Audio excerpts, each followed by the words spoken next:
Warning, the following video contains gore, blood, and violence depicted on people as well as shown to children in this movie. If you're a fan of horror or do not like that or triggered by that, you can go ahead and watch any of my other my reviews or whatever. But down below, I recommend watching those. You don't get something like that. The Banana Splits horror movie is something. I'm not sure if I like it or hate it, to be honest. So the review will kind of go over that together. Honestly, it's kind of hard to say I have biases not to this, honestly. I didn't grow up watching them. I was a banana in pajamas kid growing up.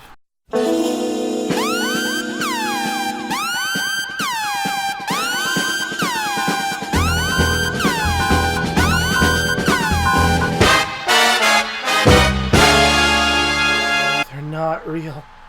They're not real. You're not real. They're right off my screen. They're not real.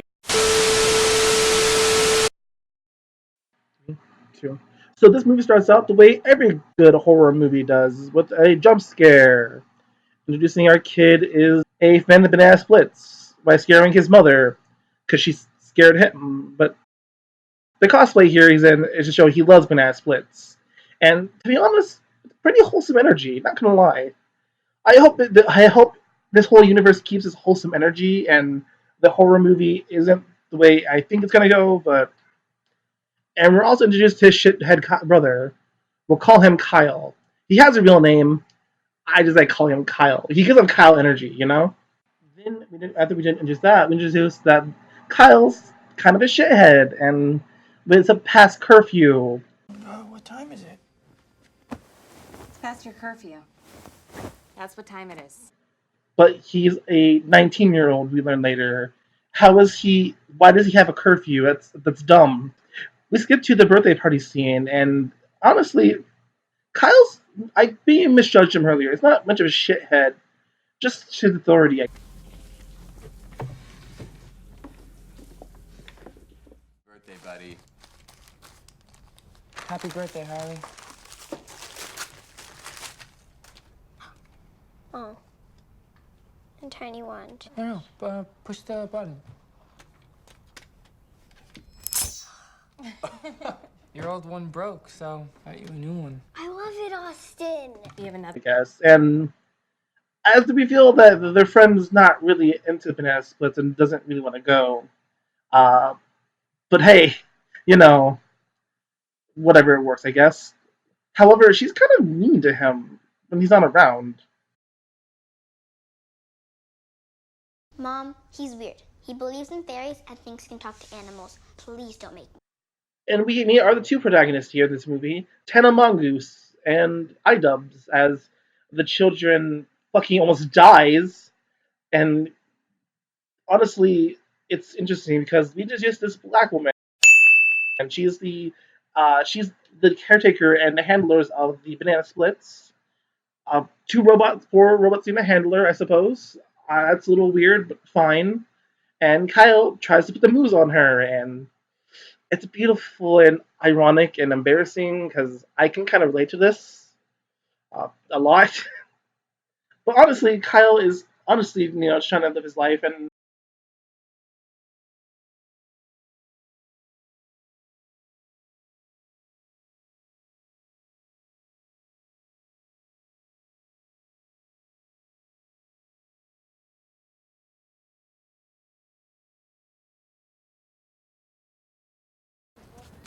That was painful, bro.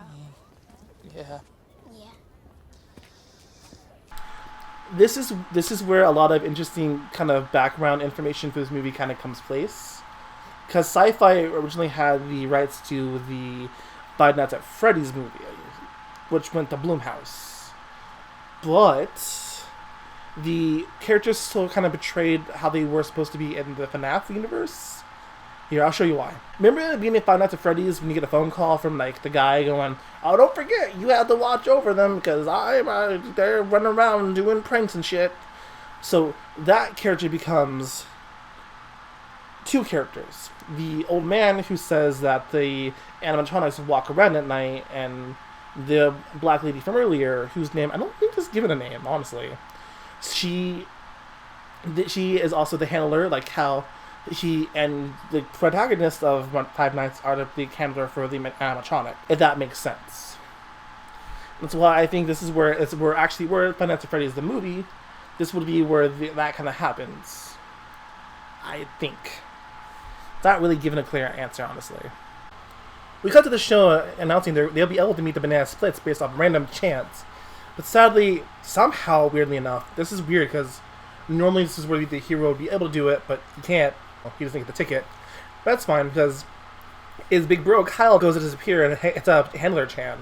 He goes, "Hey, yo, Handler Chan, baby girl, I like you. Can you hook me and my brother up because it's his birthday and I want to give him a good birthday?" And somehow this works.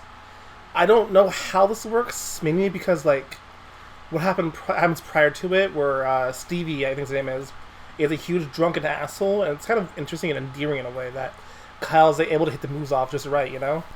They have a lot of weird chemistry in this movie, and you will see later on why that means that. And they're gonna die because aren't they?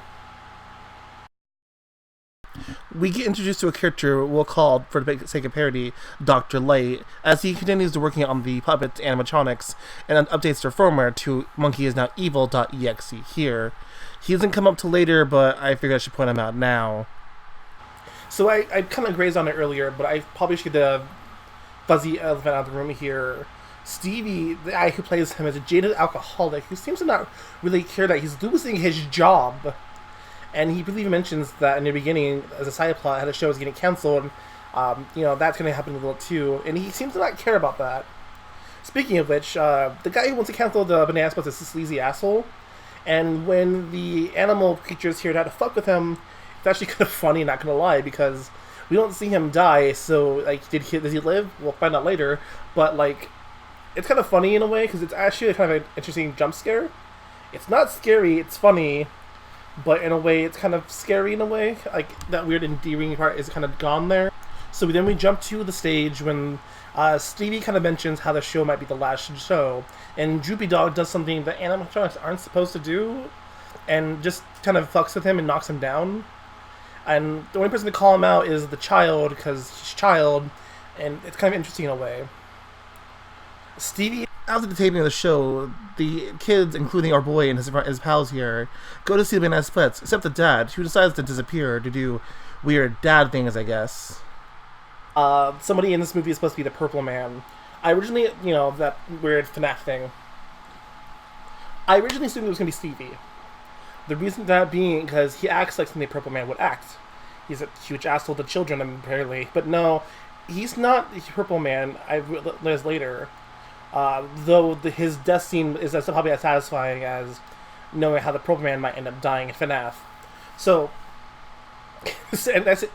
This scene is not satisfying as it should be, but it's also satisfying as well. So we see Stevie here. Everyone's off screen here, and Stevie just gets a lollipop shoved into his mouth, and that's what kills him. Not like having his head snapped off or something like that, but like a later death scene, a funny scene where it should be his death scene isn't his death scene, but getting friendship is how he dies, and that's interesting to me, So Kyle and his mom have banter about his stepdad when we get an odd dramatic scene about his dad not being there. Surprise, surprise. And it's kind of weird because why is there such a dramatic sting of a man who's gonna become cannon fodder? More importantly, this dramatic sting doesn't really make sense. It's like it was but it's like Dad's not here. I mean, they're not. I mean, we know people are dying, but they don't know that yet. That's such a weird dramatic thing to have there. This scene then kind of continues this weird path. All the kids now, including child and all that, are going to see the Banana Splits for photo op. Fine, but it's kind of weird because nobody notices something is weirdly different, except for two characters, the nostalgia chick here and Todd in the Shadows. They're the first people to notice something might not be right about this, but everyone kind of shrugs it off, even including a lot of other people. I mean, so they do what any influencer does, runs out to film a dead body. Runs off to stream stuff they shouldn't be streaming. So the mom and Kyle both go run off. The mom goes run off looking for the dad. Kyle goes look out to stop her. When she finds her stepdad, turns out, surprise, surprise, that he's cheating on her with a bunch of with her his assistant, a black woman. And a really interesting side note: every white dude in this movie has like some form of thing for a black girl, and it's kind of really empowering. I'm not gonna lie, as a white dude myself, seeing these sisters of color get some representation is pretty dope. And like, except for maybe this one, because this is weird, because stepdad's cheating on somebody, but whatever, who cares? And they get in a huge fight, and like, Kyle's like, hey dude, don't do that, because I'm a huge fucking bro in this movie. And like, he kind of walks off, and like, he's like, hey mom, it used to be an Amazon that happened. And she's like, yeah, but then I watched your dad die, and it kind of sad in a sad note, but in a way that makes the mom more of a character, you know? We pick up on the cancellation subplot as it entwines into another subplot I kind of just didn't mention because it was kind of dumb. As a helicopter dad takes his daughter to see producer Jan.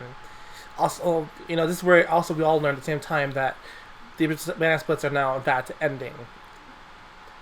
Unfortunately, the look on her face says it all. She's devastated. This was her job taken away from her. And honestly, this woman she's a really good fucking actor. As Scarce here is proposing to Zoe Berger, the dog animatronic man comes by and starts to do a magic trick. Was actually just him breaking the phones. And it has to go full jigsaw as he cuts Ethan right in half in front of Hila here. This shot is really impressive, and it's really intense, and intense stunts are hard to make look real, especially when it's actual prop and not like CGI. So good shit on them for having this prop kind of really work.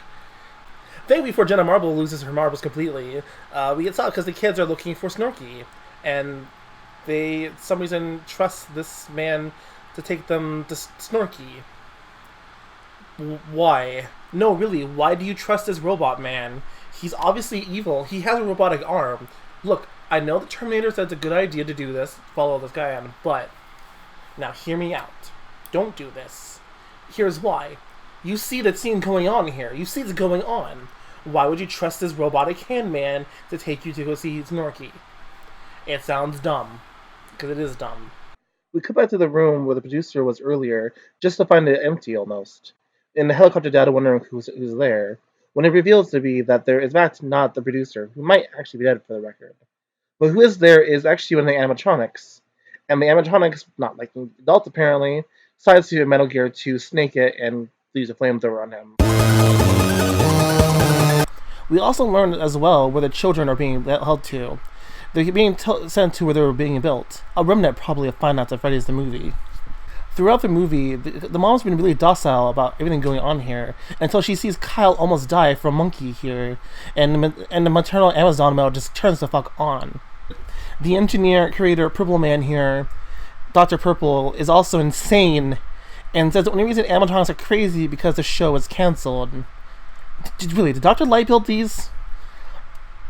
Because he's such a fucking maniac. It's such a fucking weird thing. Why would that be what kills them? After escaping Dr. Light here, who tried to kidnap the helicopter parent's child to begin with, our own main hero burns him with a metal fucking torch. It's fucking metal as shit. I love it. Near the climax of our show, we find out that the animatronics are making a jigsawed version of a twisted version of the game show from earlier in the show, where they force contestants to do an obstacle course, including pie throwing, but I'm guessing these pies are like bricks? Except now there is no end goal, and the dad's killed the blue key, and producer Chan has also killed a giant fucking hammer. We finally return to the kids once again, as they actually do end up finally meeting Snorky as they go to the fireworks factory. But the kid does the Snorky shuffle to prove that he's different, but they end up grabbing Snorky's hand, something they probably shouldn't have done, and they're led off to another dark hallway. Speaking of dark hallways again, we finally meet Handler Chan again, who's being chased and is hiding from one of them in a ball pit when we find the dead bodies, but saved by our hero, Kyle. And he gets to hold on to her like a smooth criminal he is. So the adults, sans asshole dad, confront Dr. Robotnik, who says the phrase, "Show must go on." And he's, again, the Purple Man. But they somehow end up hearing some music as they follow the music down to the music, But one of them stays behind. Jenna Marbles here, as she loses her fucking marbles and puts on her costume and becomes Sister Location, and kills the creator in revenge for killing her fiance. An apt revenge, I feel like, personally, in my opinion. You didn't ask, but there it is. As they go down the Snake Eater ladder, they find out what they're supposed to have been taking kids and parents, as they end up taking kids in the most morbid way possible. As they end to see the show really must go on, as they end up killing more adults, and as the kids are mortified of this. A really macabre, way of doing it. The other kids have revealed, and our full cast is now here again. But Snorkel, proving he really is different, doesn't chain them up. As Amazon Prime here sneaks around to save all the kids, they also revealed the vice president the entire time, as they play How the Show Must End. And how the show ends is being ripped in half. Thankfully, however, the kids are taken in time as they try to escape. But sadly, this is where some interesting parts happen, as Mom decides to take on the animatronics single-handedly and loses. However, they do end up escaping them anyways with Kyle and Co., where our boy uses the magic wand to save his mommy in time. That wand from earlier became the Clown Cha. As they end up running away for freedom, they enter Mr. Monkey X here as they head back to their friends. But they're saved by Snorkel, proving that It's Snorky. He's different. in the end, the kids become friends, and Kyle finally gets a kiss he deserves, and the mom punches the shit out of the dad and claims that she wants a divorce.